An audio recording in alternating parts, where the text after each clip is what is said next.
Hello friends, welcome to my channel defence practice class চ্যানেলের তরফ থেকে তোমাদের সবাইকে জানাই স্বাগত। প্রত্যেক দিনের মতো আজকেও চলে এসেছে আরেকটি নতুন ক্লাস নিয়ে। আজকের এই ক্লাসে আমরা আলোচনা করব মানব শরীর সংক্রান্ত 25+ মোস্ট ইম্পর্ট্যান্ট এমসিকিউ প্রশ্ন উত্তর। যে প্রশ্নগুলো থাকবে বায়োলজি বা জুলজির থেকে মানব শরীর সংক্রান্ত, এবং এখান থেকে তোমাদের পরীক্ষাতে প্রশ্ন আসে এবং আমরা টপ প্রশ্নগুলো নিয়ে আলোচনা করব যেগুলো তোমাদের এক্সামে আসার চান্স রয়েছে। তাই ভিডিওটি প্রথম থেকে শেষ পর্যন্ত দেখো এবং লাস্টে তোমাদের স্কোর নিচে কমেন্ট বক্সে কমেন্ট করে জানাবে তোমরা কত স্কোর করতে পারলে। তো চলো শুরু করা যাক আজকের এই ক্লাসের আমাদের প্রথম প্রশ্ন। এই প্রশ্নতে রয়েছে, মানুষের হৃৎপিণ্ড প্রতি মিনিটে কতবার স্পন্দিত হয়? চারটি অপশন রয়েছে, সঠিক উত্তর নিচের কমেন্ট বক্সে কমেন্ট করো। প্রত্যেকটি প্রশ্নের জন্য রয়েছে 5 সেকেন্ড সময়। এই প্রশ্নের সঠিক উত্তরটি হয়ে যাবে option B is the correct answer. যারা যারা অপশন বি করেছো সঠিক উত্তর হবে। মনে রাখবে, স্বাভাবিক সুস্থ মানুষের গড় হৃদস্পন্দন হচ্ছে মিনিটে 72 বার, তবে এটি 70 থেকে 75 বার পর্যন্ত হতেও পারে। এই পয়েন্টটা মনে রাখবে। নেক্সট প্রশ্ন হচ্ছে 2 নম্বর প্রশ্ন। মানুষের মাথার খুলিতে কতগুলো হাড় নিয়ে গঠিত? মানুষের মাথার খুলি কতগুলো হাড় নিয়ে গঠিত? এই প্রশ্নের সঠিক উত্তরটি হয়ে যাবে, মনে রাখবে, 22টি হাড় নিয়ে গঠিত। Option D is the correct answer. Option D সঠিক উত্তর। এবং তোমরা মনে রাখবে, এখান থেকে অনেক রকমভাবে প্রশ্ন আসে, যেমন প্রাপ্তবয়স্ক মানুষের মাথার খুলিতে মোট কতগুলো হাড় থাকে, সেখানে হয়ে যাবে অপশন ডি, যেটা 22টি হাড় থাকে। এছাড়াও তোমাদের পরীক্ষাতে প্রশ্ন এভাবে দিতে পারে যে করোটির হাড় সংখ্যা কত? করোটির হাড়ের কথা যদি বলা হয়, করোটি হাড়, ওকে, করোটি হাড়ের সংখ্যা যদি বলা হয় 8টি হয়ে যাবে। এবং 14টি যদি বলা হয়, মনে রাখবে পুরো ফেস অর্থাৎ মুখমণ্ডলের কথা যদি বলা হয়, মুখমণ্ডলে রয়েছে 14টি, অর্থাৎ 8 + 14 হয়ে যাবে সঠিক উত্তর। 22টি মোট হাড় রয়েছে, এটা তোমরা মনে রাখবে মানুষের মাথার খুলিতে। এই পয়েন্টটা খুবই গুরুত্বপূর্ণ। 3 নম্বর প্রশ্ন দেখো, একজন স্বাভাবিক মানুষ প্রতি মিনিটে কতবার শ্বাস প্রশ্বাস নেয়? এই প্রশ্নের সঠিক উত্তরটি হয়ে যাবে অপশন বি, 16 থেকে 18 বার। অপশন বি সঠিক উত্তর। সাধারণ বিশ্রামের অবস্থায় মানুষ প্রতি মিনিটে 16 থেকে 18 বার শ্বাস গ্রহণ ও ত্যাগ করে থাকে। Option B is the correct answer. Next হচ্ছে 4 নম্বর প্রশ্ন। প্রাপ্তবয়স্ক মানুষের প্রতিটি বৃক্ক বা কিডনির ওজন কত? সঠিক উত্তরটি হয়ে যাবে অপশন বি। যারা যারা অপশন বি করেছো সঠিক উত্তর 150 গ্রাম। মানুষের প্রতিটি কিডনির ওজন 120 গ্রাম থেকে 170 গ্রাম পর্যন্ত হয়ে থাকে, অর্থাৎ গড় যদি বলা হয় সেখানে হয়ে যাবে 150 গ্রাম হচ্ছে গড় ওজন মানুষের বৃক্ক অর্থাৎ কিডনির ওজন। 5 নম্বর প্রশ্ন দেখো, মানব শরীরের সবচেয়ে দীর্ঘ বা বড় হাড় কোনটি? এই প্রশ্নের সঠিক উত্তরটি হয়ে যাবে femur. Option D is the correct answer, femur. মনে রাখবে, ফিমার হলো আমাদের উরু অর্থাৎ উরুর হাড়। এটি শরীরের দীর্ঘতম এবং সবচেয়ে শক্তিশালী হাড় মানা হয়, এটি জাঙ্গে থাকে। Option D is the right answer. এবং স্টেফিসের কথা যদি বলা হয়, এটা তোমরা মনে রাখবে সবচেয়ে ছোট্ট হাড় যেটি কানে থাকে। নেক্সট হচ্ছে 6 নম্বর প্রশ্ন, মানব শরীরের সবচেয়ে ছোট্ট হাড় কোনটি, কোথায় থাকে? ছোট্ট হাড়টির কথা যদি বলা হয় সঠিক উত্তর হয়ে যাবে কানে থাকে, যার নাম হচ্ছে স্টেফিস। মনে রাখবে, স্টেফিস মানুষের মধ্যকর্ণে অবস্থিত শরীরের ক্ষুদ্রতম হাড়। কানের ভেতরে মোট কয়টি হাড় থাকে যদি বলা হয়, মনে রাখবে 3 জোড়া হাড় থাকে। 3 জোড়া হাড় থাকে, অর্থাৎ 6টি হাড় থাকে। মনে রাখবে মেলিয়াস, ইনকাস এবং স্টেফিস। নেক্সট হচ্ছে 7 নম্বর প্রশ্ন, মানব শরীরের সবচেয়ে বড় অঙ্গ অর্থাৎ লার্জেস্ট অর্গান কোনটি? সঠিক উত্তরটি হয়ে যাবে ত্বক। Option B is the correct answer. ত্বক বা চামড়া হলো শরীরের বৃহত্তম অঙ্গ। যদি বৃহত্তম অভ্যন্তরীণ গ্রন্থির কথা যদি বলা হয়, গ্ল্যান্ড কথা বলা হয়, সেখানে হয়ে যাবে যকৃৎ হচ্ছে বৃহত্তম গ্ল্যান্ড। ওকে, নেক্সট প্রশ্ন হচ্ছে 8 নম্বর প্রশ্ন, সেলসিয়াস স্কেলে মানব শরীরের স্বাভাবিক তাপমাত্রা কত? সঠিক উত্তরটি হয়ে যাবে option C, 37 degree centigrade. Option C is the correct answer. সেলসিয়াসের স্বাভাবিক তাপমাত্রা হচ্ছে 37 ডিগ্রি সেন্টিগ্রেড। এটি আদর্শ মানা হয়, মনে রাখবে। আদর্শ কথা যদি বলা হয়, আদর্শ মান হচ্ছে, যেটি অরিজিনাল মান হচ্ছে 36.9 ডিগ্রি সেন্টিগ্রেড। ওকে, এবং এটি ফারেনহাইট স্কেলের কথা যদি বলা হয় সেটা তোমরা মনে রাখবে, ফারেনহাইট স্কেলের মান হচ্ছে মনে রাখবে 98.4 ডিগ্রি ফারেনহাইট। নেক্সট প্রশ্ন দেখো, 9 নম্বর প্রশ্ন, রক্ত এবং রক্তজনিত রোগ সম্পর্কিত বিজ্ঞানকে কি বলা হয়? বা তোমাদের পরীক্ষাতে এরকম প্রশ্ন আসতে পারে, রক্ত সংক্রান্ত বিদ্যাকে কি বলা হয়? এই প্রশ্নের সঠিক উত্তরটি হয়ে যাবে হেমাটোলজি বলা হয়। Option A is the correct answer. রক্তরোগ সংক্রান্ত যে বিদ্যা তাকে বলা হয় হেমাটোলজি। এছাড়াও তোমরা মনে রাখবে হেপাটোলজির কথা যদি বলা হয় কি বলা হয়? লিভার সংক্রান্ত বিদ্যাকে বলা হয়। ওকে, লিভার সংক্রান্ত যে বিদ্যা তাকে বলা হয় হেপাটোলজি বলা হয়।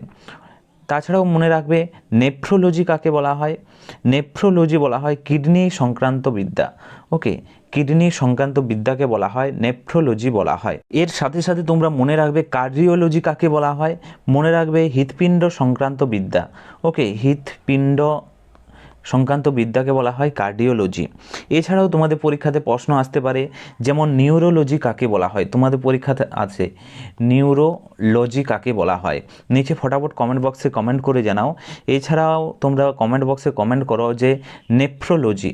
ওকে, নেফ্রোলজি কাকে বলা হয়? নিজে ফটাফট কমেন্ট বক্সে কমেন্ট করো নেফ্রোলজি এবং নিউরোলজি কাকে বলা হয়।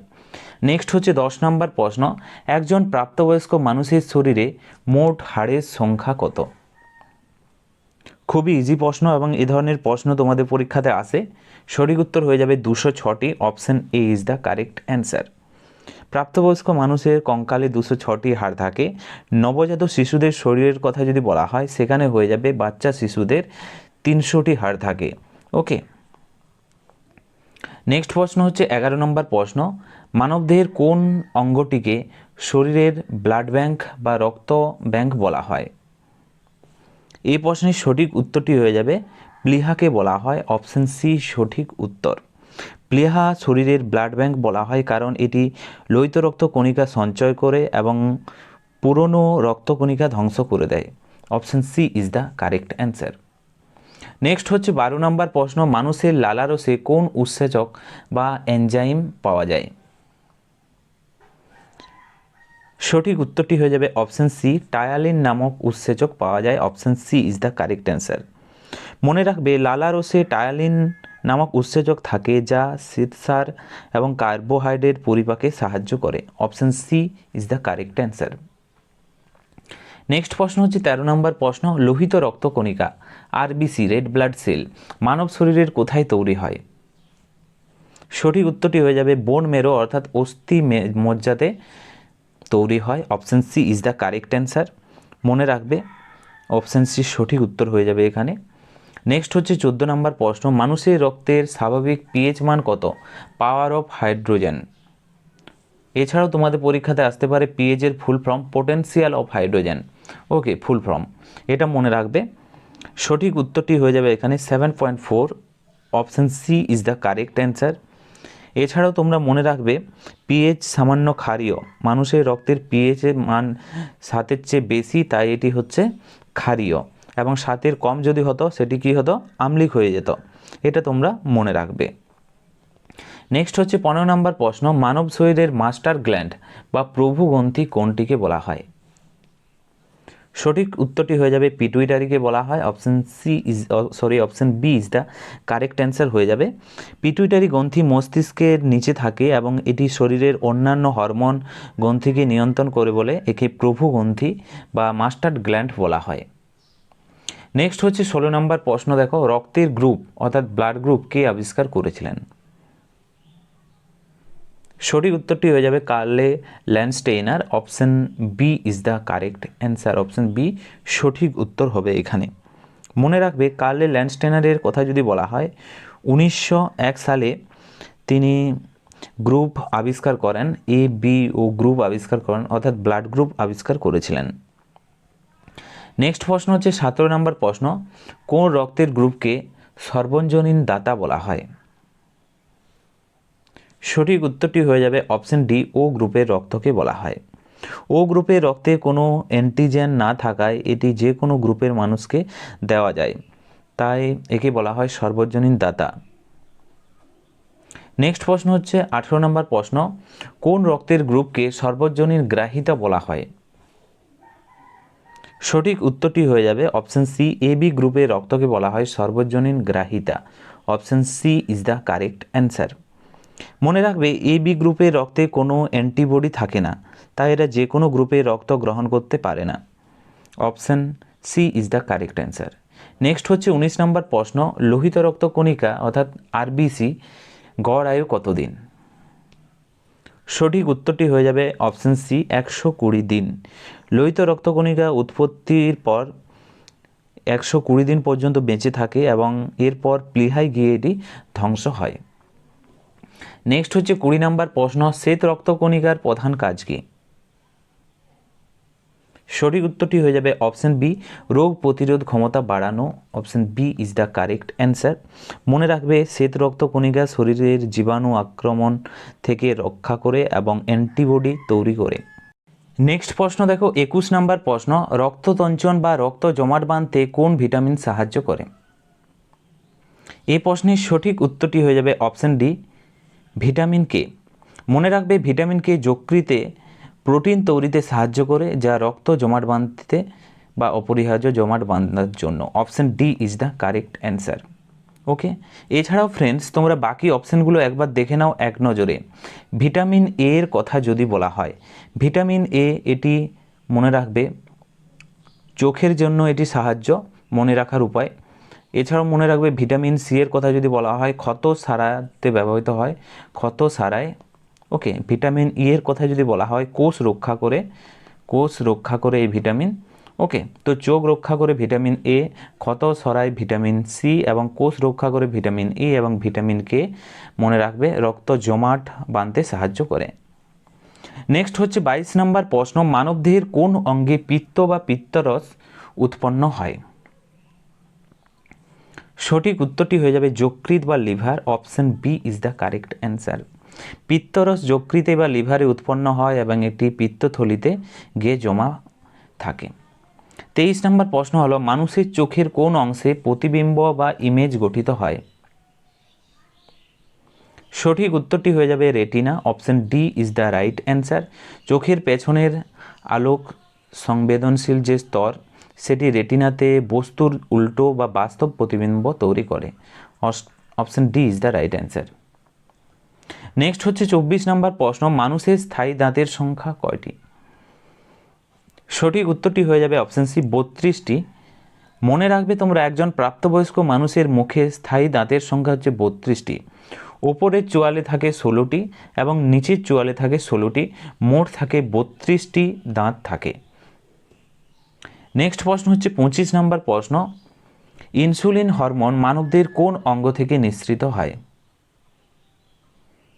সঠিক উত্তরটি হয়ে যাবে এখানে অগ্নাশয়। Option C is the correct answer. Option C is the right answer. তো ফ্রেন্ডস, এগুলি ছিল আজকের ক্লাসের আমাদের গুরুত্বপূর্ণ কিছু প্রশ্ন উত্তর এবং আজকের এই ভিডিওর লাস্ট প্রশ্ন, যেগুলো তোমাদের জন্য সঠিক উত্তর নিচে কমেন্ট বক্সে কমেন্ট করে জানাও তোমরা। নিউরোলজি, ওকে, নিউরোলজি সংক্রান্ত বিদ্যাকে কি বলা হয়, কিসের সাথে যুক্ত? নেক্সট হচ্ছে নেফ্রোলজি সংক্রান্ত বিদ্যাকে কি বলা হয়, কিসের সাথে যুক্ত? এ ধরনের প্রশ্ন তোমাদের পরীক্ষাতে এসে থাকে। ফটাফট নিচে কমেন্ট বক্সে কমেন্ট করো, এটা তোমাদের জন্য রইল হোমওয়ার্ক। এবং আজকে তোমরা কত স্কোর করতে পারলে সেটাও নিচে কমেন্ট বক্সে কমেন্ট করে জানাতে পারো।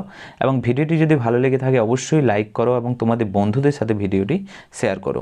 আজকের ভিডিওটি এখানেই শেষ করছি। Thank you for watching. জয় হিন্দ, জয় ভারত, বন্দে মাতরম।